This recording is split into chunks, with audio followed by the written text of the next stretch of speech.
ഇന്ത്യയും അമേരിക്കയും തമ്മിലുള്ള സൈനിക വ്യാപാരം വർദ്ധിപ്പിക്കുമെന്ന് ഡൊണാൾഡ് ട്രംപ്. F-35 അടക്കമുള്ള വിമാനങ്ങൾ ഇന്ത്യക്ക് നൽകുമെന്നും അദ്ദേഹം വ്യക്തമാക്കി. പുതിയ അമേരിക്കൻ ഭരണകൂടം US സൈനിക സമ്മാനങ്ങളിൽ ഒന്നായ F-35 വിൽക്കുവാൻ തയ്യാറാണ് ഡൊണാൾഡ് ട്രംപ് പ്രഖ്യാപിച്ചു.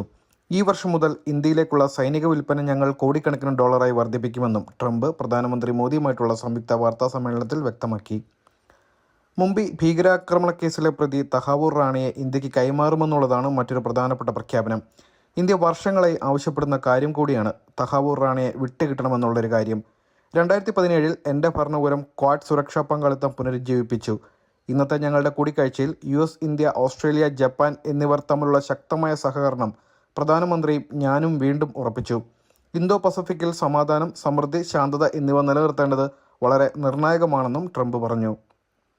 2030 ആകുമ്പോഴേക്കും ഇന്ത്യ US വ്യാപാരം ഇരട്ടിപ്പിച്ച് $500 ബില്യൺ എത്തിക്കാനുള്ള നടപടികൾ ആരംഭിക്കുമെന്നും വാർത്താ സമ്മേളനത്തിൽ പ്രധാനമന്ത്രി നരേന്ദ്രമോദിയും പറഞ്ഞു. ഇന്ത്യയുടെ ഊർജ്ജ സുരക്ഷ ഉറപ്പാക്കുന്നതിന് എണ്ണ വാതക വ്യാപാരത്തിൽ ഞങ്ങൾ ശ്രദ്ധ കേന്ദ്രീകരിക്കും. പരസ്പരം പ്രയോജനകരമായ ഒരു വ്യാപാര കരാർ വളരെ വേഗത്തിൽ പ്രാബല്യത്തിൽ വരുമെന്നാണ് പ്രതീക്ഷിക്കുന്നത്. ആദ്യഘട്ടത്തേക്കാൾ വേഗത്തിൽ പ്രവർത്തനങ്ങൾ മുന്നോട്ട് കൊണ്ടുപോകും. USഉം ഇന്ത്യയും സംയുക്തമായി ഭീകരവാദത്തെ നേരിടും.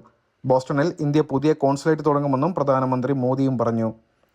അനധികൃത കുടിയേറ്റക്കാരുടെ പ്രശ്നത്തെക്കുറിച്ച് സംസാരിച്ച പ്രധാനമന്ത്രി നരേന്ദ്രമോദി സംയുക്ത വാർത്താ സമ്മേളനത്തിൽ ചോദ്യത്തിന് മറുപടിയായി അമേരിക്കയിൽ താമസിക്കുന്ന യഥാർത്ഥ നിയമവിരുദ്ധരെ ഇന്ത്യ തിരിച്ചെടുക്കുമെന്ന് വ്യക്തമാക്കി.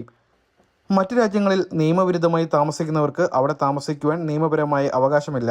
ഇന്ത്യയും USനെയും സംബന്ധിച്ചിടത്തോളം ഇന്ത്യയിലെ പൗരന്മാരായവർ USൽ നിയമവിരുദ്ധമായി താമസിക്കുന്നുണ്ടെങ്കിൽ ഇന്ത്യ അവരെ തിരികെ സ്വീകരിക്കാൻ തയ്യാറാണെന്ന് ഞങ്ങൾ എല്ലായ്പ്പോഴും പറഞ്ഞിട്ടുണ്ടെന്നും മോദി പറഞ്ഞു.